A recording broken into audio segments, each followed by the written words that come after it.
Hello and welcome to the Vicars Watch Dibley, the podcast where three priests link our stories with those of the Reverend Geraldine Granger and other TV vicars. I'm Kate. I'm Jenny. And I'm Ruthie. We ended up talking so long about this episode that this is the first of a two-part episode. We're talking about love and marriage. It's the wedding of Hugo and Alice. And we talk about marriage, our experience of weddings, and all things love.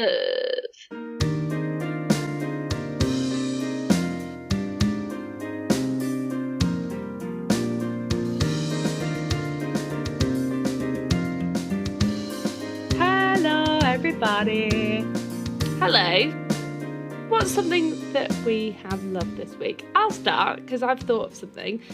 My son returned home from nursery today with a card that he had made at nursery that says, "Get well soon," that he has drawn all over, and inside it says, "To Mummy, hope your toe is better soon. Lots of love, Benjamin." Oh. And according to the lovely people at nursery, he's been talking about Mummy's poorly toe all day. What a loser. Could he not find any more interesting things to talk Mummy's about? boy, that's really sweet. So that's something that I have loved receiving today. How about you, Kate? Okay, so we're recording these episodes a little bit out of order because we're recording those in advance. So this will sound out of order if you're listening in sequence.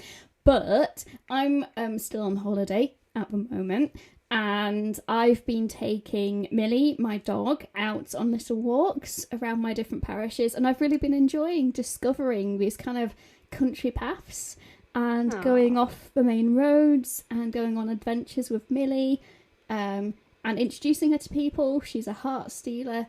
But also, Ruthie, your dog, Maggie, sent Millie some gifts. She sent her a little toy, but also a postcard, because I've decided that Millie's name is short for Emmeline Pankhurst, because she makes a lot of noise to get what she wants, and she knows what she wants.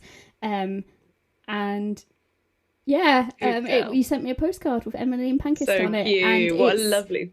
Yeah, it's stuck up near where all her walking stuff is, and I see it every time I take her on a walk.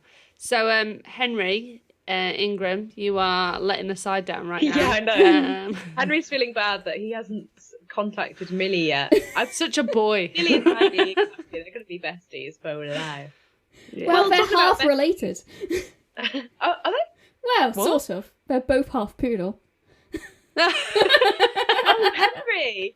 I thought you meant with Maggie. I was like, there can't be poodle in Maggie. She is sleek and... She's like 5 times the size of your dog. Well, I was going to say, speaking of besties, I know it's dog besties, but I think the thing I've really been loving this week is connecting with friends and finding time to do that.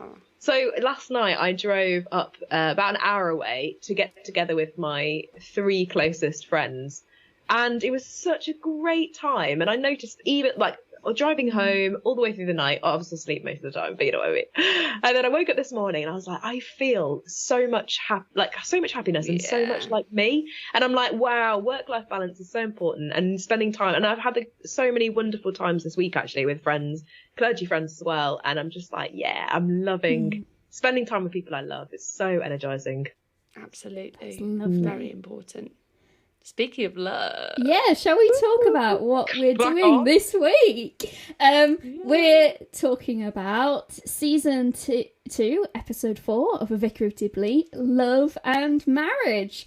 Ooh. Alice and Hugo are finally tying a knot, and it's so lovely. And we are celebrating as part of this. We're recording in the evening, and we decided that we would celebrate with special drinks.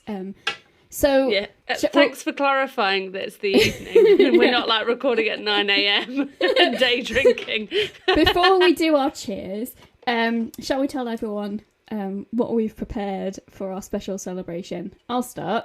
I have what may be the bougiest gin and tonic I could conjure, with a kind of homemade tonic water using tonic syrup and sparkling water, a blackcurrant gin, and I've thrown in some frozen fruit as well. So that's my drink. She classy. I love that. So when I was saying earlier about spending time with friends and loving it, my drink of choice today, I actually have two, because this week I had a glass of wine with a couple of very good clergy friends in my lounge, and we were having a vibrant and zesty white. So I've got that on one side of my desk. Can I just say, about only a glass left. I'm not going to get drunkies by the end of this podcast. On the other side of my desk is a lovely rosé, which I think I got for a 30th birthday present, actually, from a lovely friend. And I shared that with, I've got a new amazing friend who is super inspiring. She works for the church in New Zealand. And we sat in the garden the night before, and had a drink of wine in the garden. So this week, like every evening, I've been doing fun things and seemingly drinking lots of wine. So I've got a lovely glass of rosé on one side and a lovely glass of wine on the other. Is that a bit greedy? No, absolutely not at not. all. Double parking. Yeah. What are you drinking, Ruthie? Well, I believe in our chat that we said we were going to have fizz, so I got fizz, and I've saved the bottle opening for right now in order that you may enjoy the ASMR. I really hope it's not so loud that it wakes my son, who is now sleeping next door. But we will find out. Are we ready? In 3, 2, 1. Oh, that was satisfying. Oh, It's one of it is a joyful noise, isn't it? I mean, even if you don't drink or you're, teetotal for whatever reason, that is a lovely noise. It's the a pop of the happy cork and it's got to be done. yeah. And Kate, I see your bouginess, and I raise you an ice bucket next to me, which instead of actual ice has ice packs in, so that my bottle may be nicely chilled throughout this episode.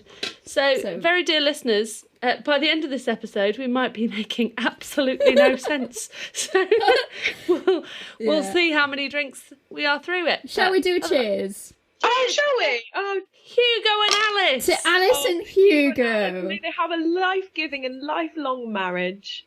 Amen. Oh, Cheers. man. Cheers. Wow. That's tasty, actually. Yeah. Well, The extra dry stuff. oh, did you? Prefer it dry. So, our next little mini segment, we got our notes up next to us, and we're also already feeling a little bit jolly. And I was just scanning over them, and I read this as Jenny, I'm a vicar and I'm a doorknob. Jenny, can you clarify that, please? Let me expand for you. Well, sometimes we do a little segment in this podcast, dear listeners, as you'll know, which is I'm a vicar and it's usually to kind of talk about something funny that's happened or to even more humanise ourselves. And I had one that I sent a voice note to Ruthie and Kate during the week. It was kind of a confession, but more I'm a vicar and I was on the way back from a funeral visit and I had my windows down just to put it out there. I was dehydrated, I was tired, it was very, very hot. And when you're driving in those circumstances, is it not true that things can get a bit hairy on the road? Yes, it's true. Anyway, my windows were down. I was in my dog collar. I was looking quite, smart and professional because I'd just been doing something quite solemn and serious. And I was driving and someone cut me up on the roundabout. And I was like, oh! We came to the traffic lights. I had to slam on my anchors and I go, oh! Why is everybody such a doorknob? But I didn't, if I'm honest, I didn't say door. I just went straight. So I confessed this and said, I am a vicar and this week while driving, I shouted out loud, why is everybody such... And what was worse is my windows were down and there was a lady at the traffic lights waiting to cross. So she saw me and I was like, oh, God. Then I sped off into the distance at a legal speed. But yeah, I'm a vicar and sometimes I'm a bit rude. It could be worse. I get cross while driving. I think that's the worst place where I get cross. I don't drive on the A1 if I can avoid it because the drivers on there make me so angry. It's scary though. I had someone trying to overtake on the other side of the road and they were in my lane and they were speeding at like 60 miles per hour towards me. And I was, honestly, every time I pass that road now, I get not sweaty palms, but I think back to it. But it's, I don't know, it's a dangerous sport, isn't it? You see, rather than road rage, I get road judginess. Like I never tisk at people. I never click my tongue at people. But seriously, whenever drivers, I get so judgy about drivers. Like didn't indicate. Yeah. Quite often I say along the motorway, if I'm overtaking people in the third lane, I'm like, all of you in the middle lane should be in the first lane. Get over.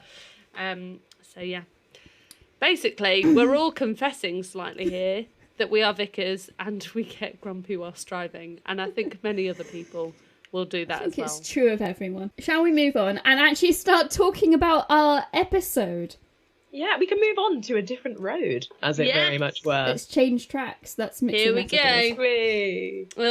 So we are over in the parish council and they are beginning by discussing the name of a new road which is available. And it wants to be called the David Horton Road, doesn't it? And Jerry says, oh, for goodness sake, don't call it after one of us. And then David suggests, oh no, let's do it. Someone who's gone and we love and has passed on before us. And what about my predecessor on the parish council, David Horton? And everyone's like, yeah, that's brilliant. And I think this is terrible. And I think it should be called Letitia Lane. Oh, that's so much better. Thank you. Or my thing is, why isn't it just Horton Drive? Like, you wouldn't normally call a road someone's full name, would you? Like, it could be Cropley Road or Cropley Lane. It just, I don't get why it has to be David Horton. Like, I guess, but obviously this is a very key piece of information setting up something for a little bit later in the episode. After we've done this, though, after we've named the road, vital piece of business and vital information, as I've said, for later, we move on. And it's the last parish council before Hugo and Alice get married. And as Hugo is on the parish council, Jerry asks if anyone's got any marriage advice for them. And personally, I think this is a really bad idea. Just looking around the table, why on earth are we soliciting advice from these people? Real danger that David will just say, don't. Yeah. Oh, bless him. Can I just add into this bit? Because I love this scene so much. But I also love... So Owen says something to Geraldine, which I'm going to nick as a perfect line if I ever start a family, which is... Please, will you plant your seed in this acreage of womanhood? Oh, goodness, really? Actually, no, that's terrible. That's I'm actually awful. embarrassed I said that out loud. I'm sorry. Can I take that back? No, absolutely not. No, we've recorded that and we're going to send that to Chris. Yeah. Quite explicit. Yeah, sorry about that. Absolutely. But so Owen hopes to plant his seed in an acreage of womanhood, and he looks at Geraldine and eyeballs her. It is a cringe moment. There's no getting out of it. But actually, some of the I've also, if I'm honest, been asking my parishioners this. What, the chat-up lines? I've got those down, baby. I've been asking them, what would you say makes a marriage work? Like, what's the most important thing in your marriage? Or have you got any tips for a good marriage? Or, you know, what things have you found to be important? So do you want to hear what they said? Yeah, absolutely. Well, there's three things. When I was thinking about it earlier, there's three things that came to mind for their words of advice. The first one was everyone was like, compromise. And that's kind of like, yeah, that's really good, solid, kind of a classic. Another one that they always say is never let the sun go down on an argument. Quite like that. Yeah. So don't go to bed still feeling grrr, or at least know that you feel like that and just acknowledge, okay, we feel like this, but we love each other and we'll talk about it tomorrow, which I thought was really good. But the third one, someone said, and it really struck me and stayed with me and has been a little thing to help me when I get grumpy with my beloved, which is, she said, be kind to each other. Oh, yeah. And she was like, above all else, just be kind to each other. Because actually, when you get comfy with someone, sometimes you can just be who you are all the time, which entering into confessional isn't always good. If you're hungry, if you're tired, you know, but she's like, kindness. She's like, that's the thing that's, you know, helps our marriage. And yeah, and she's been married for many years. So I was like, yeah, I'm going to remember that. Be kind to each other. But that's not quite the advice we get around the table. No, but at Dibley Council. But it got me thinking about the sort of advice, maybe, or the things I encourage a couple to talk about when we're doing wedding prep. So one of my key aspects of wedding prep is I encourage a couple to actually look at the marriage vows line by line and talk about how each of them understands it, so that as they're entering this contract, they both know what the terms of the contract are, essentially. Yeah, that's lovely. Yeah. And to make sure that they keep checking in about that as their marriage progresses, so they both know where they are. They both know what it means to be faithful to one another, forsaking all others. Because actually people have different understandings of what fidelity means. Yeah. And I think that word honour that we use in the vows, it is one we don't really talk about much. I mean, I read about it quite a lot because I read kind of those kind of era novels where men are all about honour and all that kind of thing. But what does it mean today to honour someone? It's a really good question to ask them. And one of the big things I always talk to people about in marriage prep is before you get married, talk about babies and talk about money, because those are the two big things that you're going to fall out with. If actually one of you is desperate to have children and the other one does not want children at all, that you're just going to keep fighting about that constantly. And if you don't have a plan for money and how you're going to do money, if you're going to have separate accounts, joint accounts, savings, all that kind of thing, whatever the plan is, have a plan, because that's another thing that you will argue about and stress about. So babies and money. And also sex, let's say it. Talk about sex with your partner. I tell them, don't talk about this with me, like, in a moment. That's awkward and weird. Hello, I'd like to talk about your sex life. No, I've heard some horror stories about talk to each other. Yeah. But talk to each other. Talk to each other. Make sure you both know what your expectations are, and communicate about what your needs are and all of that. Yeah. Because it's the old joke, isn't it? As soon as you get married, all the sex stops, and you're not supposed to, you don't do any, and it's all very boring, and I've got a headache, and all this kind of stuff. Oh, that's what people say about it's marriage. There's a society. There's a particular generational humour, perhaps, that plays into marriage is horrible and that's so true. The old ball and chain and all of that. The dust. I don't like any of that. Although sometimes I do find myself accidentally sort of slipping into it. And although I have definitely used it on the podcast before, I really hate the phrase "other half." And I know I've used it myself to talk about my spouse. But you're a whole person without the other person. That's so true. Yeah, that's the issue with it. But I also like it that it kind of says that you're one person together, but you're also individuals. Yeah.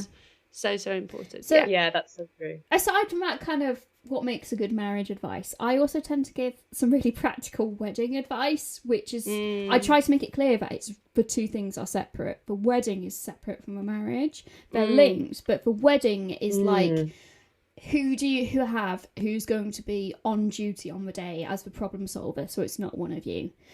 Who's going to have the little bag of like the sewing kit and the makeup, and who's in charge of the children if you've got children. And, like who's got your phone. That's so true. And I think this feeds into the wider thing we were talking about earlier as well, is can I just do a short advert here? Because obviously I'm getting married, not obviously, but I'm getting married next month, which I know we've talked about. And everyone's invited. And everyone's It's on this date at this time. At this church. You'll be really scared. No, it would be fine. But one thing I've been doing with my partner, and I want to promote this more actually, is we did the marriage course so that we had the opportunity to sit. I mean, we talked about, children and done some stuff on finance, but actually having to go through that in detail. And like you say, even more specifics about the wedding day and practicalities as well. But it's all, you can access it free. It's online. HDB do a pre-marriage course, which we've done. And I've really valued that. And I would definitely recommend it to all our couples. Now, the difference is with me and Chris, obviously, we don't live together. So lots of couples these days, they're like, well, we don't need to talk about a lot of this stuff.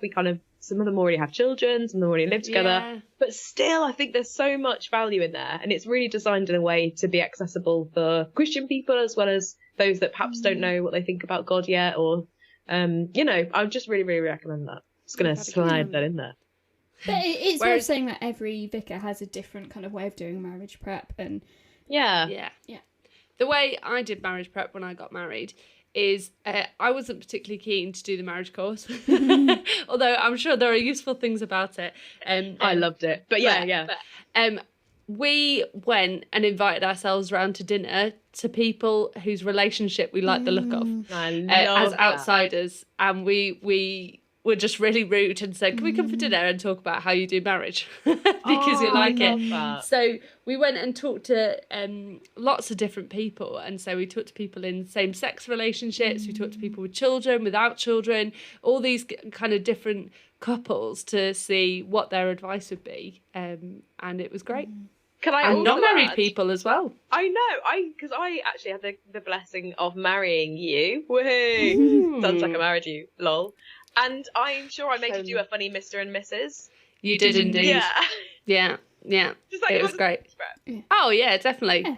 And I think actually the best thing is when a couple have that self-starting view in terms of doing stuff. I think so. My approach is I have a bit of a method in terms of, like I said, looking at the marriage vows, and I keep things generally. I facilitate a space for conversation, but what I do is I encourage the couple to have those conversations away from me and to look at if they found quizzes online, do those quizzes or sets of questions. If they found a marriage course, do that, or if they're going to other people and talking about marriage. I think that's more effective than me sitting them down and telling read this chapter before next time we meet. Come back with notes. Yeah, we've got a little booklet. Here's your homework.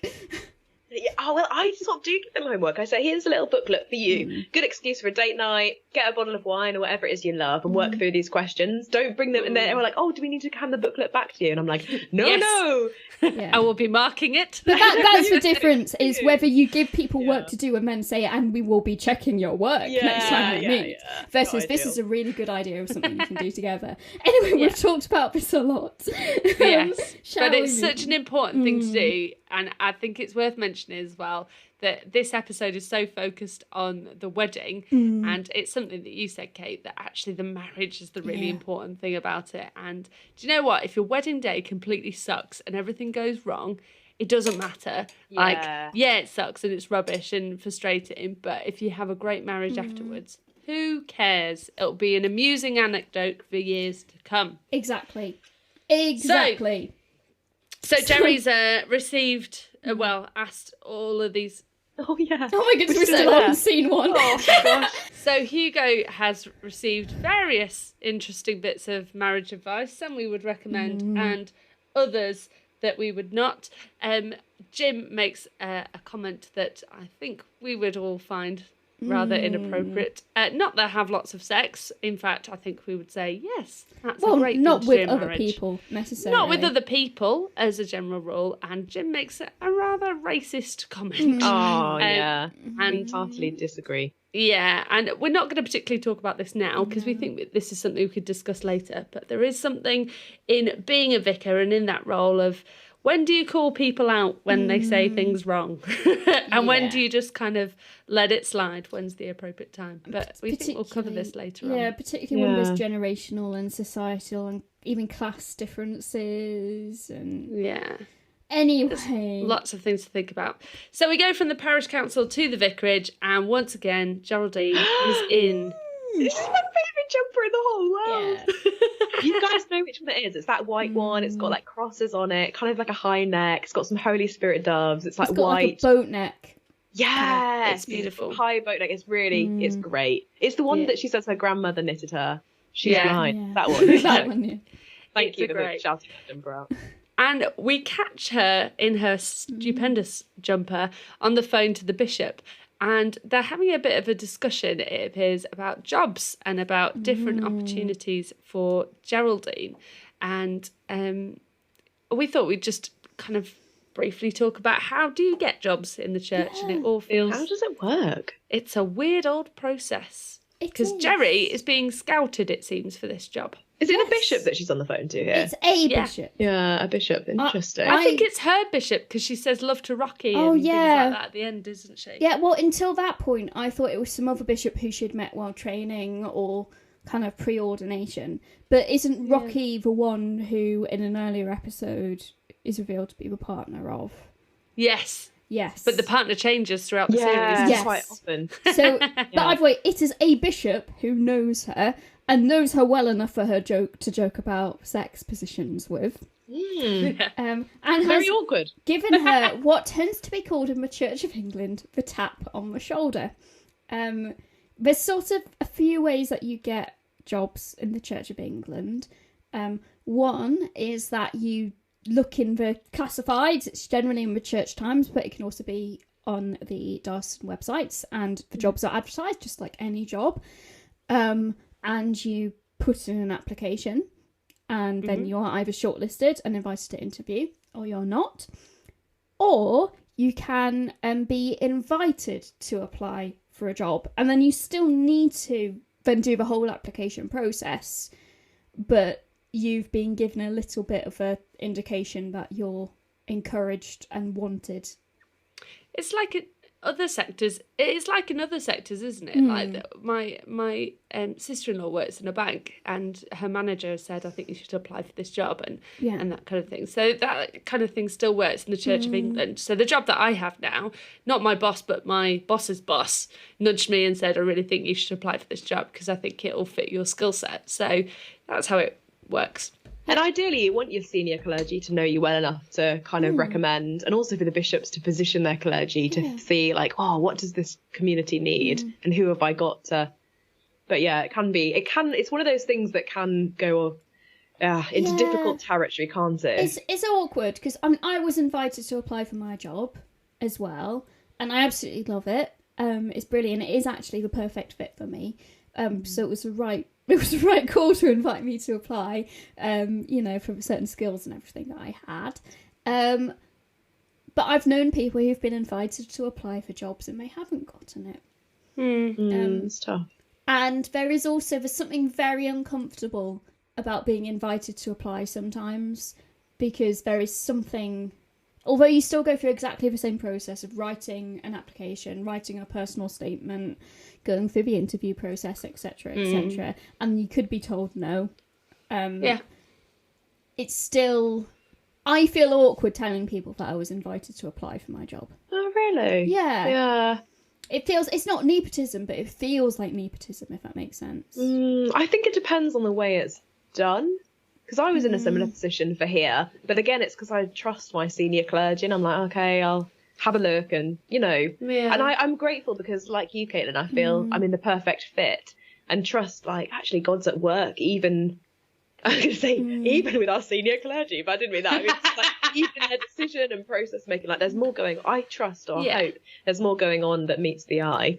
But talking of the perfect fit, in this scene, Alice, bless her, comes in to talk about Geraldine, about her wedding dress. Oh my gosh. Makes me have sweaty palms. She has like original Pinterest that she's got her Teletubbies workbook, and she's stuck in pictures of what she'd like, and it's beautiful. And actually, there's a joke about her mum's going to start knitting it, and Geraldine's like, knitting her dress. That's but actually, amazing, though. Nowadays, very chic. A lot of knitted and crochet wedding dresses that I see online and think, that's amazing. What? So Alice is well ahead of her time, But also socioeconomic expectations. That's a big word. I think we expect, society tells us that you should spend a lot of money on your wedding dress. Don't. And particularly, Alice is marrying into a moneyed family, right? She's marrying, it's made clear, she is from a different class. And if you're not English, if you're not British, you maybe just don't quite get, like, how much class dictates how your life is.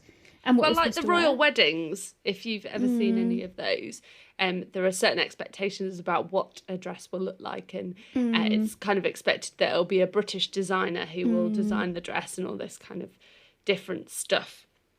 So there are expectations about her wedding dress. There's something about the fact that her dress is homemade and handmade by someone who loves her, which is amazing. I wish all wedding dresses were made by someone who loves you, rather than spending a ridiculous amount of money. Or it's just such a niche skill to have, though, isn't it? Yeah. Just wear a dress you love, rather than worrying about how much it costs. But so my wedding dress cost about £70 in total.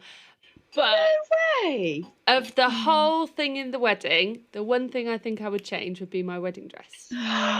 Because it was so cool. It was a cool dress, but I just bought it online and so didn't go and do the kind of dress shopping thing. And I wish I had done that just to look at different styles. It doesn't mean I would have spent any more on a dress necessarily, but I think I would have liked to have been bolder and braver with my dress. Do you know what, Ruthie?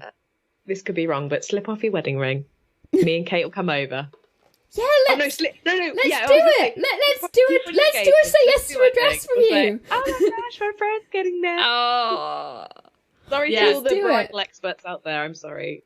Actually, I guess that would be wasting their time. I feel bad now. Well, no, but I'm sure we can recreate the experience. Maybe we can do it somehow. The wedding industry, let's face it, and we're part of a wedding industry, is hideously overpriced. The minute they owe us.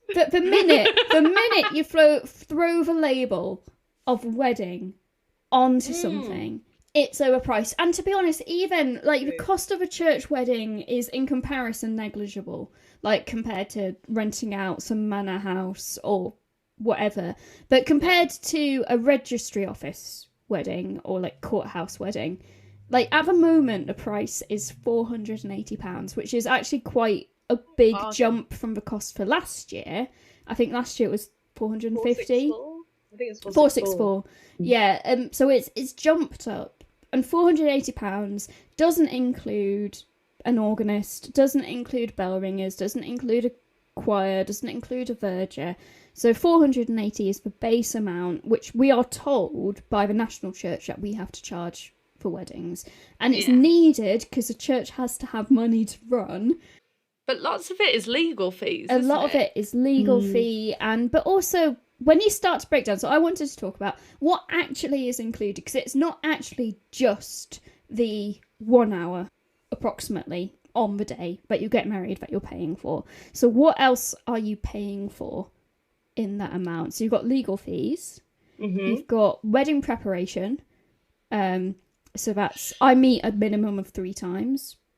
Do you? That is something that will depend vicar to vicar, though, and some are better at it than others.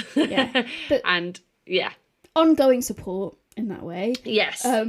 Custom sometimes service in terms of changing aspects of a service to fit a couple, writing a sermon that fits the couple, making sure the church is clean in advance, heating, lighting.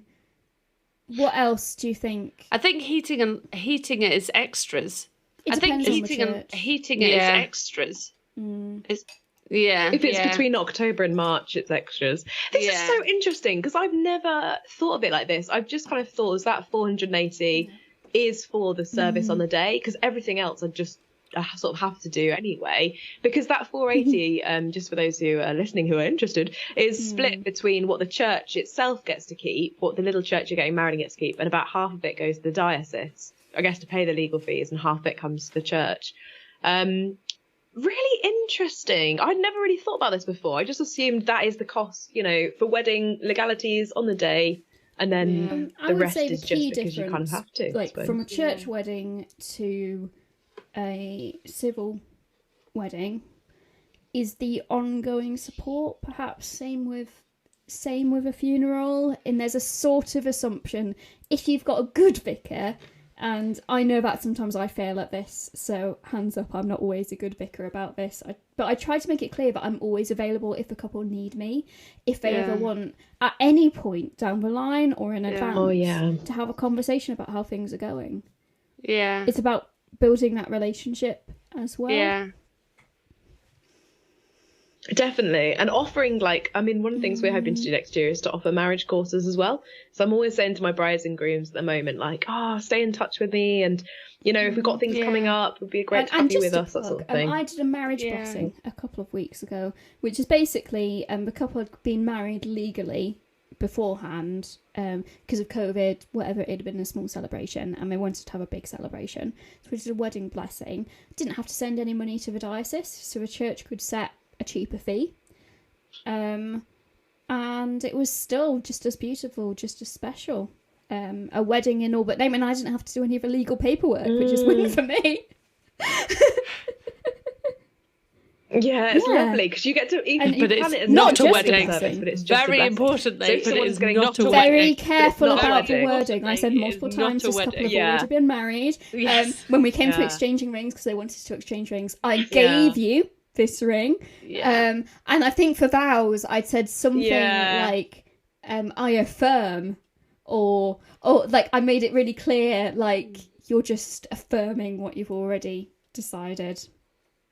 And that Yeah, so important because vow renewal as well is similar to this and a part of this as well, which some couples choose to do, whereas other couples say, I don't need to renew my vows. I live them out every day, which honestly makes my heart swell with joy and love. Vow renewals are really special. My parents did it for one of their big anniversaries. They are, and I think I've heard of other couples doing it when they've kind of had big fallings out and there's been problems in a relationship and they've reconciled, and that's another fantastic opportunity. I'm just plugging all the services that we offer aside from weddings.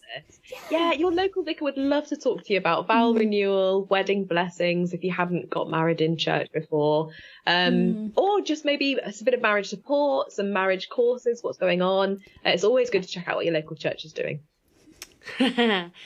Nice plug, Jenny. One of the important roles that Jerry seems to be taking in this episode is she seems to be a bit of a wedding planner in lots of different ways. She seems to not just be planning the service and talking to the family, talking to Alice about her dress, because she's Alice's best friend in all of this and all that different kind of stuff. She seems to be a bit of a mediator between the couple and Alice's expectations of her wedding dress with her trains following her, choo-choo, and David arrives with Hugo later on in the scene into the vicarage and is not as impressed with the linoleum trains and the knitted dress with Tarka the otter and the bunnies. And the blue and red stripes. Which I'm disappointed we never get to see. Yeah. I do wish I could just peel back that page and have a quick look at the sketch that's on it. But do you know what? This really makes me angry, actually. Not angry, just like, it frustrates me because I just do not think this is Geraldine's problem. And actually, when David says to her, I've got lots of family coming, sort out this wedding, Geraldine. Like, oh my gosh, is this what Alice is wearing? I'm like, this is nothing to do with Geraldine. This is not her fault. And it actually makes me super annoyed. Why do I feel so annoyed? Well, you say that. I think in any other circumstance that would be true. Like, I'm not a wedding planner. I'm the vicar. And I'm planning the wedding with the couple. But I'm not a wedding planner. I'm not the one who, is trying to make sure that everything is perfect on the day. Although I will work with the couple to make sure that it fits their expectations. And also prepare them if it doesn't fit their expectations. But in this very specific circumstance where Geraldine seems to be filling the role of maid of honour and best friend of the bride as well as the priest, I do wonder, in this small community, I could see if my best friend, I don't really have a single best friend, but if I had a single best friend, one best friend in the whole world who lived in the same village as me, and they asked me to do their wedding, and it was a small community, I think it would become a sort of shared responsibility of planning the wedding, especially when Alice's family doesn't have much money, and she's marrying into a family that does. I would want to be on her side and be the barrier between her and her in-laws. Yeah, I get that. I guess it's unique, isn't it? Do you think it's something that you end up doing as the kind of minister of a wedding as well, is sometimes, depending on who's getting married and what the family situation is like, I think this is often something that comes up later on in the kind of process, often at the wedding rehearsal, things appear that you think, This is interesting that you end up being a bit of a mediator in different ways. So I've done weddings where, especially if parents have divorced and they don't get on, and then you have to, if they're walking out together and all this kind of thing, then you have to do a bit of a, do you know what? You guys don't get on, but it's not about you today. Yeah. So you just have to shut up. Wow, I'd find that difficult to be in a position, because I still think that's like the bride and groom's responsibility to caretake for their family. But what's in my head is that actually for a funeral, I do this kind of role a lot, actually. For a wedding, I leave it to the bride and groom. For a funeral, often people are so, I guess, still obviously experiencing a lot of grief and sadness that they can't look after themselves or each other. And actually a lot of falling out or difficulties happen then. So this role I think I take in a funeral. But for a wedding, I'm like, oh, no. But I think you're right, Kate. It's a unique situation. But even then, so I did one recently where I legit told the groom off and told him that he needed... no, let me clarify. I told him he needed to take a break because he had taken the wedding planning and those practicalities onto himself. And I said, look, you need to find some chill time between now and tomorrow. And I said to everyone else, all of you hold him accountable. Make sure he takes some time to rest. That's lovely. So actually, there's something about, it's that pastoral side of monitoring how everyone is doing. Like if a young nephew or niece or cousin who's doing a reading needs a bit of bigging up to do their reading, making sure that they're okay doing that. Yeah. Because you definitely did that for me for my wedding with the rehearsal. I remember that, actually. I was a little bit sad at my wedding rehearsal. We had a little bit cross. And so you did a bit of pastoral support. Let me just take you away and give you a cuddle while you're crying. I do remember that, actually. We had a little prayer, just the three of us, didn't we? Yeah. Tucked away prayer. I remember that, actually. Yeah. Just raging. But yeah. Stress is a hard time. And like you say, you seek to be the person of peace. And Caitlin as well, like you were saying, sometimes the person of authority to what needs to happen. But as far as I'm concerned, I'm looking out for the best interests of the bride and groom. And if that means I need to tell someone off, like if a groomsman, it's often a groomsman, is always the groomsman. is playing silly buggers, you know. I've had to tell them off. Pull groomsmen away from the pub. I make sure to make it really, it's like, you read the riot act if you need to. We want this to be a low stress opportunity, and we want the bride and groom to be in a place where if things go wrong because they're out of control, it doesn't ruin their marriage. I really enjoy weddings for that, because you can do that. For funerals, you're still doing that, but you can't be as outright. Like, you still ask, are there going to be any tensions in the room that I need to be aware of? But you can't. But you can't tell people off in the same way. That sounds like. I did for one funeral. Ooh, did you? Yeah. I did a really difficult funeral. My advice being, never read the will before the funeral. And so had to just kind of be like, it's not all about you, but yeah. Yeah, anyway, ultimately, I think what a priest is doing in this situation is you're balancing expectations. You're balancing the expectations of a couple and what they want the day to be with the expectations of a family and the guests. Yeah. And the expectations of the church council. Because the church might have its own rules, but also your own expectations of how you think marriages should be. So the big one that is always brought up is photographers. And it's always a conversation with clergy is, what do you let a photographer do or not do? And I think sometimes built up more than it needs to be. What do you think? So I know someone who is a clergy person who does not let photographers take photos during the wedding service because it is a sacramental moment and that should not be photographed. And that's her kind of theological understanding of what's going on in weddings, which I completely understand. And actually, this is a really sacred, solemn, beautiful moment between two people and God as they marry each other. And that is so, so precious. But I also don't want to miss out on people having photos of that moment. Because I know for my wedding, the service photos are some of my favourites and the most precious ones. And I can remember like the exact bit in the service that is. And maybe that's because I'm a vicar and I kind of know the service really well. But I know what specifically was happening at that moment and how special it is. I do, if there are any photographers listening, us three especially are on your side. We want you to take photos in the service, but help us, because if people are there who are grumpy about photographers who might be part of the church, if you're there like posing over me trying to get a shot right in front of it's going to distract me and it's going to distract everyone else, and you've got the difficult job of making sure that you're kind of absent enough but get the right photos. And if you've got a good photographer, they can manage that. And there is such a thing as a zoom lens. So my rules are: don't obstruct anyone's view if you can, and try not to be a distraction. And if it's a quiet point in the service, please be respectful of that. And don't suddenly take moments, like to take loads of pictures during that. But I think I'm very permissive, because we had an experience with my grandmother's funeral. It's not quite the same, where we weren't allowed to do a video link up for someone who couldn't be there.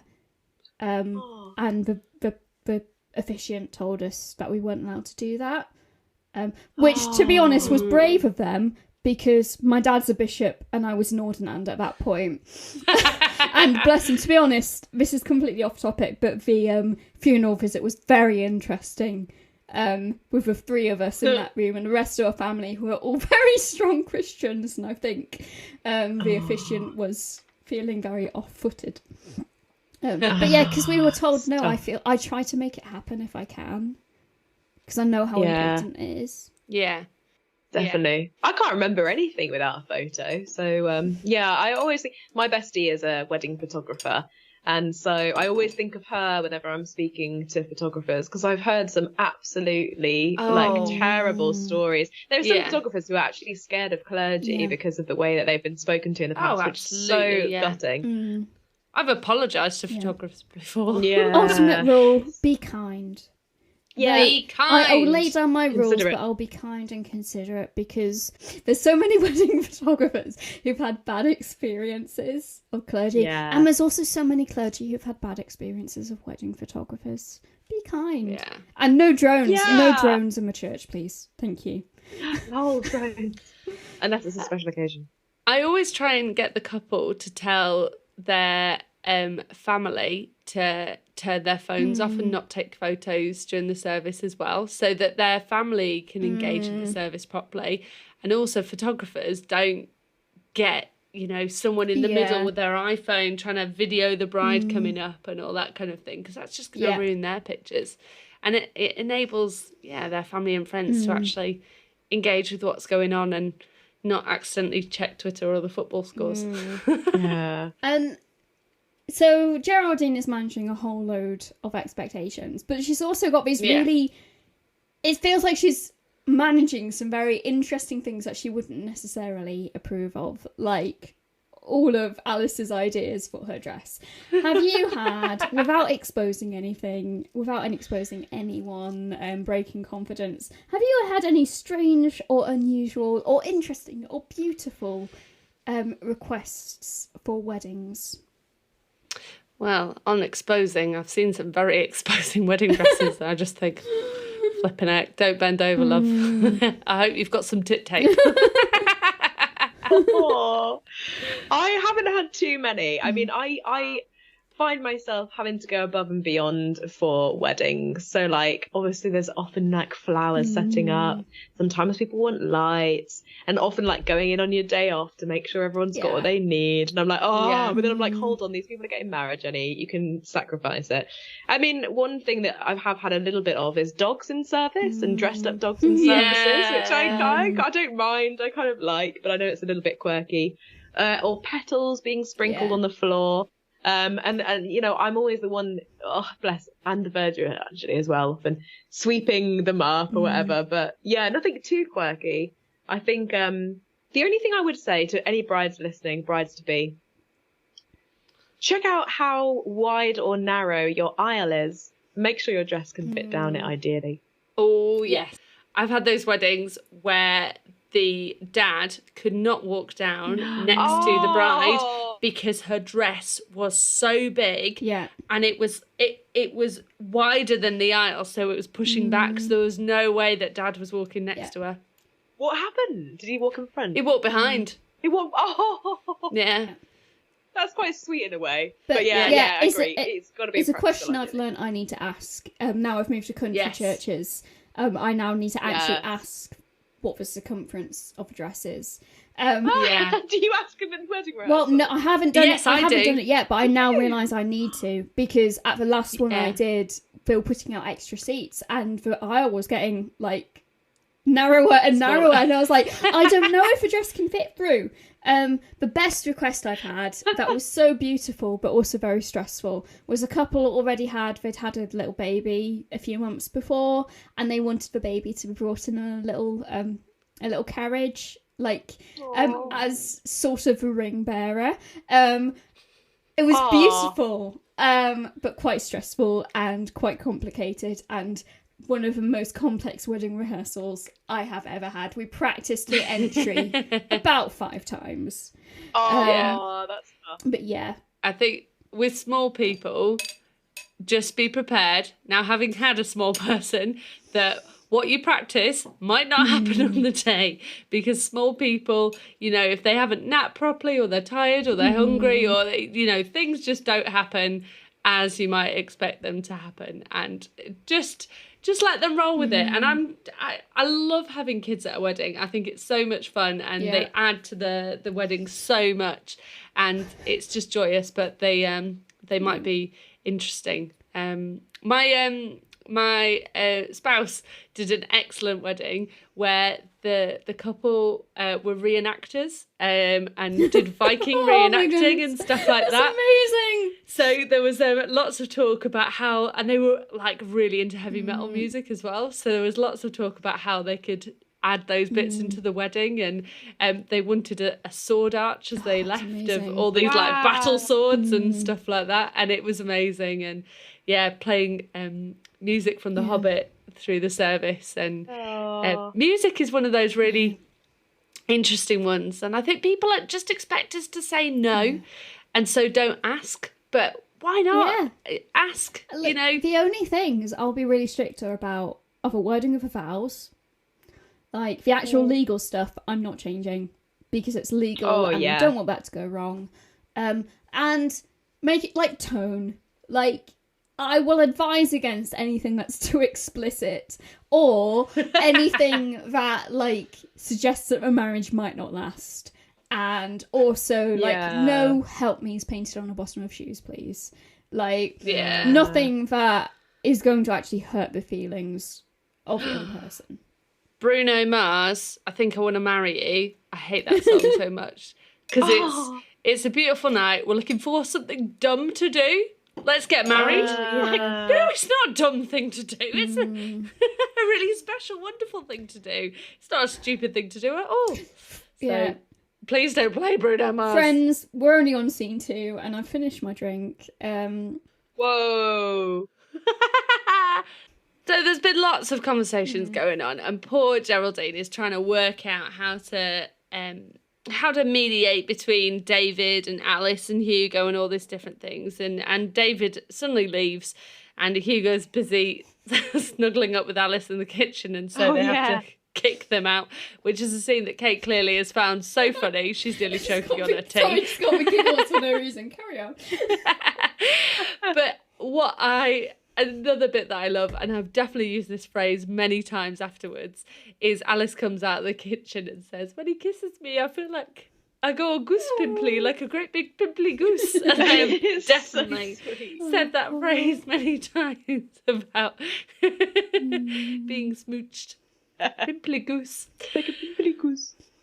So then we head over to Horton Manor, and I think this is like their engagement pre-wedding party kind of thing that's going on. And Alice turns up in the most stunning blouse that, like haute couture beauty that has been knocked up from a pair of curtains by her mum. And so it's got the tassels under her armpits so she can adjust the sleeve lengths to be short or long. And I want one of these blouses. It's brilliant. I mean, it shows that Hugo loves her so much because he is so on board and he's like, so many women don't have fashion sense. And then here you are with your drawstring curtain blouse. Yeah. To be fair, it looks like a William Morris print. It looks like I actually quite like that print. It reminds me of the Sound of Music curtain print. Yes! Where they make the romper suits out of curtains and things like that. Again, another indication of a socioeconomic divide between Alice and Hugo. That is becoming harder and harder to say, I've got to say. Kate's had too much gin to say fancy words. So she's going to have to use the more simple words so that me and Jenny understand and she can say them. So true. It's like we're at the reception of Alice and Hugo, it's isn't lovely. Like we're talking about their wedding day. We're like, they're nice together. And there's a really lovely little moment here with Alice and Geraldine that I just love when they've got their nicknames and they talk about. She says, "Go for it, Ali Pally," and she's like, "Yeah, Vic Stick," and they do girl power. I love it. So lovely. Really, really nice. And Geraldine, bless her, has realised she's come to this party without any makeup on, but she doesn't care because it's her friend. It's Hugo. They're going in, and suddenly she wishes she was wearing makeup because, dun dun dun, we meet Simon. Simon is our second major love interest for Geraldine. Okay. Love interest. Question then. Do you fancy Simon? No. Yes or no? No. I do a bit. Do you? Yeah. He's very tall and he's very confident, and I do find that attractive in nature. I don't like tall men. I'm under 5 foot. Of course I don't like tall men. It hurts me to look up that much. I don't feel comfortable with someone that tall. I have to stand at a distance to be able to see their face. What I do love about this scene is that she meets him and she's like, oh no. And to be fair, I have had this. There's only been one time where I've accidentally forgotten to put my makeup on. I've gone to church and someone's gone, oh, Jenny, you look poorly today. You feeling all right? I have had that before. So no doubt Geraldine is thinking, oh no, this gorgeous guy. And I probably look like I'm feeling a bit poorly. And I absolutely love the scene that comes next where she runs home and they've sped it up. She's like, yeah. You run home, absolutely full face of beautiful makeup. She comes back and her eyelashes. Yeah, exactly. Yeah. The only time I've become obsessive about makeup was when I was living in Hong Kong, and the culture there is people show they care by commenting on how whether they think you look unwell or overweight or whatever. The number of times people started said, "Miss Kate, are you feeling unwell today?" Or "Miss Kate, you've got a spot," or let me tell you, I started wearing makeup a lot more. There was one time a child came up to me and said, "Miss Kate pregnant?" And I never wore that dress again. Anyway. More been there. Oh, that's hard times. Real talk. But I immediately get there's lots of comparisons we've made with Jane Austen, and the rule from Jane Austen: if a man is very, very charming, he's very suspicious. And Simon is immediately like that. He is so flirty with her and talks about being the prodigal son and all the bad ways. Too much sex, too much drinking, and look at me, I'm the bad boy. And it's like he's almost there smoking with sunglasses on and that kind of thing. No, I'm not attracted to a bad boy at all. I think, oh my goodness, bless you, let me pray for you. That's what I genuinely think. I'm not. I'm not. I know some people are, and I wish I could understand it. I'm like, oh, bless you, things aren't okay. Let me be with you in this time. Prosecco very nearly came out my nose then. Okay, real talk, ladies. I'm the only one of the three of us who is single. This is an actual fear of mine, that I will feel attracted to someone in a wedding party to one of the groomsmen, to the best man. I don't know. God, no, groomsman, one of the groomsmen, best man. Oh, sorry. God forbid it's the groom. Not the bridegroom. God forbid. Yeah. I'm legitimately worried that I will walk into that wedding rehearsal and be so distracted by how attractive one of the men is. What is the worst that could happen? Well, no, the thing is, because then you get distracted from what you're there to do. For me, my role is to be there to support the couple and make this wonderful experience for them, make the best of this moment. If I'm distracted by some dude and trying to make myself look amazing for him, worrying about, is this my best angle? Am I looking like a complete troll? Or whatever. You never look a complete troll, Kate. Amen. I feel like it. Lots of women do, let's face it. Anyway, that's an actual worry about me. And to be honest, that never happens to me. That's not whatever. Anyway, but it's still a worry. I was going to say, yeah, you haven't had any prior I experience. haven't had any prior experience of this, but it's still a worry because I'm young and I'm single and I am looking, I do want to end up with someone eventually. And where do you meet people? Young men. At a wedding? You've never met. At weddings. You meet them at a wedding? But as a vicar, yes, you're wearing white. Can I just say, exactly, imagine the anecdotes of the bride and groom who have a really handsome usher or best man that manages to get a little cheeky snog. Snags the vicar. By the end of the night. Oh my gosh. Oh, to be honest, girls, it horrifies me, the idea, and I'm so glad it's never happened. And I find this episode really difficult to watch because of that. Really? I really, seriously, I had to force myself not to skip any scene that had Simon in it. Oh, how interesting. So creepy. I kind of...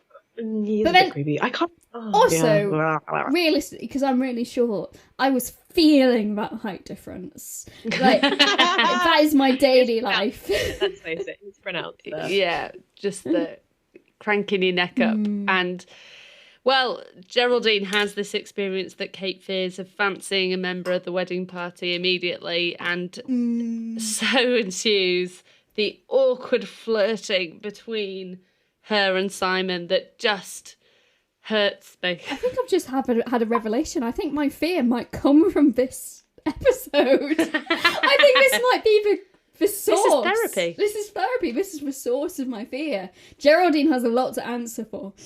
Yeah. That's true. Yeah, and there's a particular line that I believe that you very much enjoy in her flirting there, Kate. Yes. So, she says, "Was I? Was I?" And I think this she says this again at another point. I think it's the "do you," which she says earlier on. Yeah. Do you? Do you? Is that particular cadence of Dawn French, which was I just love so much. Yeah. And the fact that Simon, if I'm thinking positively, Simon has heard her on the radio and he's been listening in. And he's obviously been paying attention when David's been talking about her, yada, yada, yada, blah. Oh, and so they then talk about the wedding rehearsal that is about to come, which we've hinted at already in this episode about what we do in the wedding rehearsal. But we're going to see it very soon. But first of all, we see the night before the rehearsal, where Simon has hinted very heavily that he is... particularly keen on blondes. Blondies. And so we go to the vicarage and Geraldine has her hair up in a towel and it's suggested that maybe she's been taking some bad advice. I hadn't clocked that. I just assumed she'd had a shower. Really? But no, she's dyed her hair. Yeah, I'd never clocked Well, that. I suppose it's, if you know the episode. Oh no, I feel like I'm not a nerd for VW. Yeah, honestly. Because of Dibley. I mean, Vicar of Dibley. Well, yeah, to be fair though, this scene is difficult for me this week.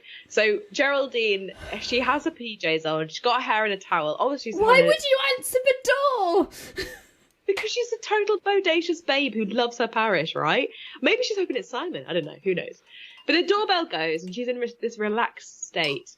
And she answers the door and it's, who is it? It's Jim. It's Jim. It's Jim.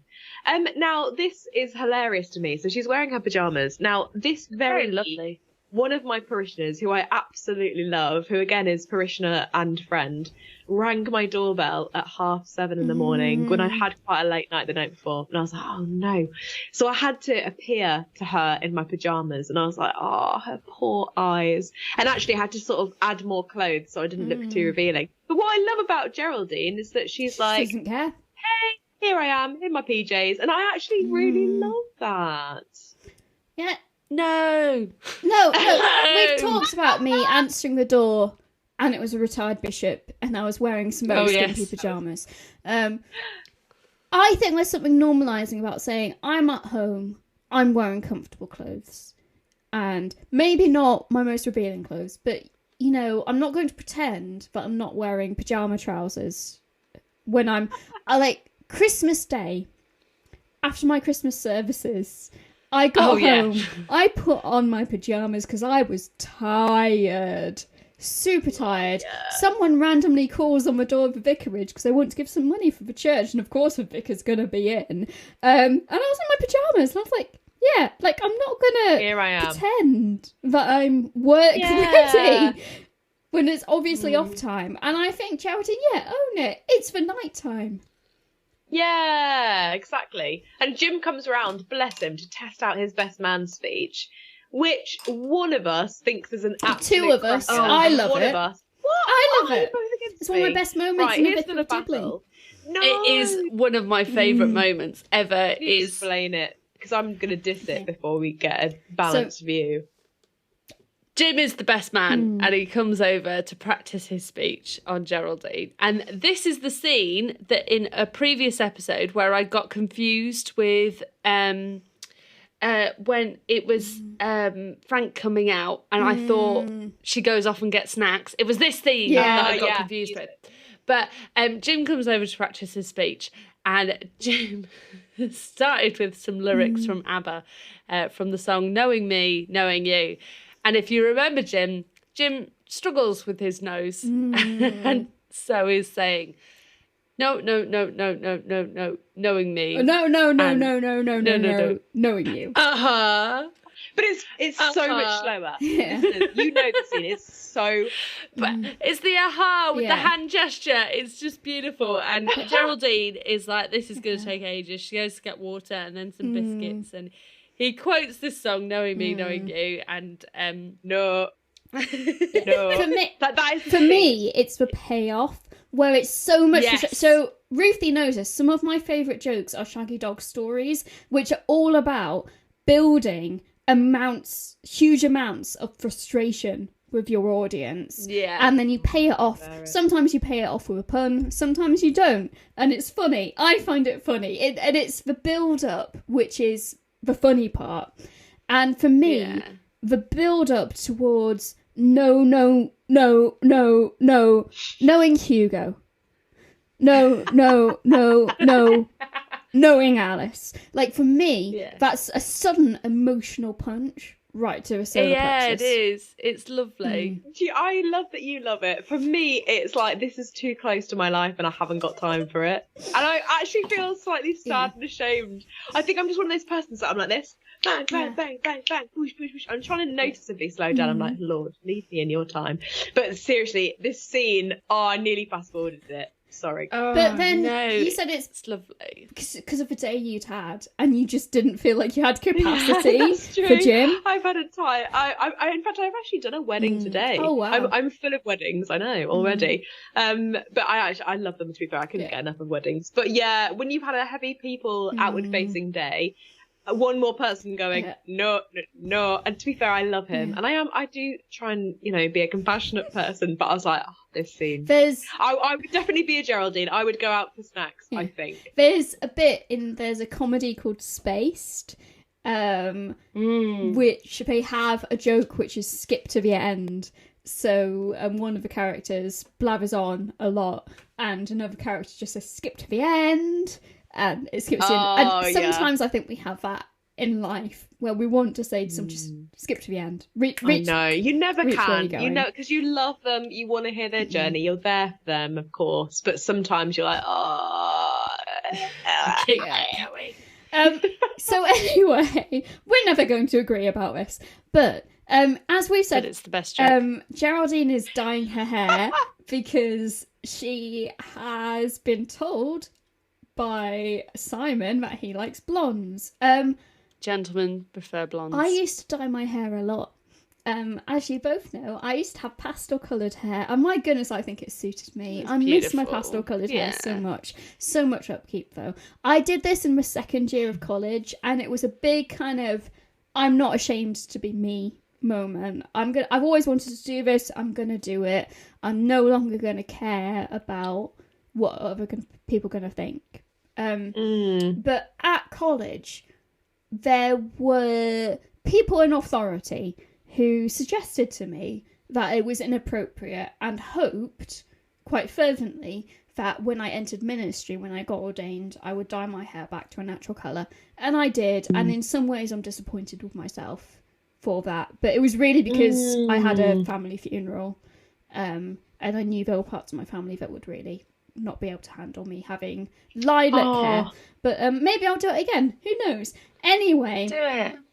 There's lots of questions that were asked about us, about our appearance. So I have now got a bit of dyed colour in my hair, but I am a redhead and a very proud redhead, but wanted to jazz it up with a bit of extra colour in it.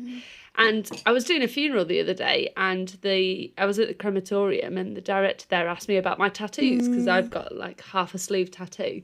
And people, he said, "Are you like, what comments do people make about your tattoos?" And interesting. Something we've said before about people judging us and our appearance and feeling that you can comment on the colour of someone's hair or whether they have tattoos or piercings or whatever it might heels or makeup or... Yeah. Although, when I had coloured hair, I only ever had positive experiences. And I'm talking about the kind of fantasy, wacky colours, not... I did henna my hair for a while when I was a curate. I remember that. I used to have... Yeah. You had in college as well? Yeah, in college I had lilac hair and pink hair and silver hair for a little bit. And then I dyed it darker because I've been dyeing my hair darker for a while because my sister has really lovely chocolate coloured hair and I've always been jealous of that. I'm currently embracing my natural colour, recovering from bleaching and dyeing, etc. But maybe I'll start dyeing my hair again at some point. But in a way, for me, the big thing is funerals. Yeah, I do understand that actually.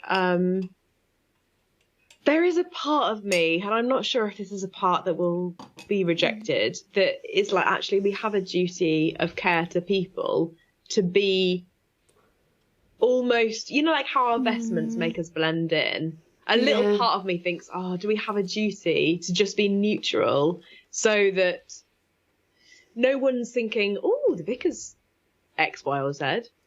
But then so much else of me is like, well, actually, God has called you as you are. And if you define with having bright pink hair or black hair or nose piercing, which I used to have in college. I was wondering, Caitlin, a minute ago when you said about you started dyeing your hair in college, I was like, I got my nose pierced when I was trying to be a vicar. Because I was like, we all rebelled in college. Yeah. I remember bringing up my mum and saying, I've got something to tell you, and I'm not asking. I'm telling you, Mummy. I'm going to get a nose piercing.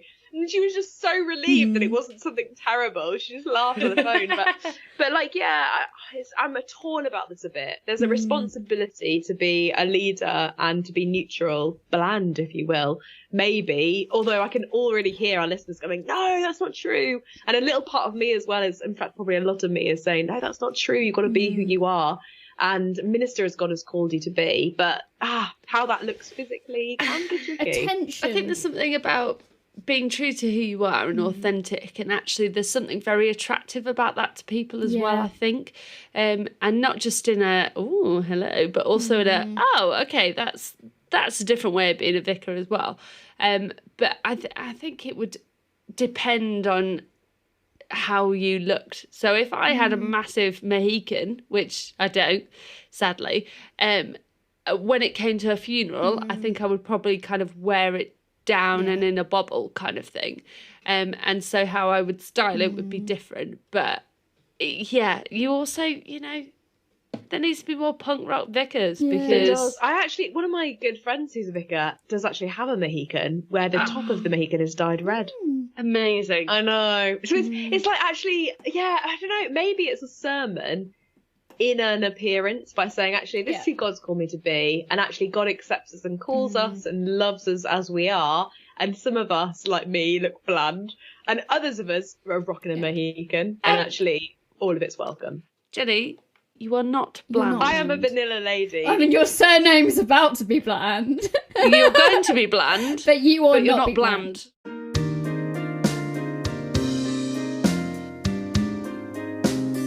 We hope you've enjoyed this episode of Vicars Watch Dibley.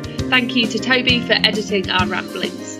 Any views expressed in this podcast are our own and don't necessarily represent those of the Church of England or any other organisations with which we are affiliated. And as always, bless you for listening.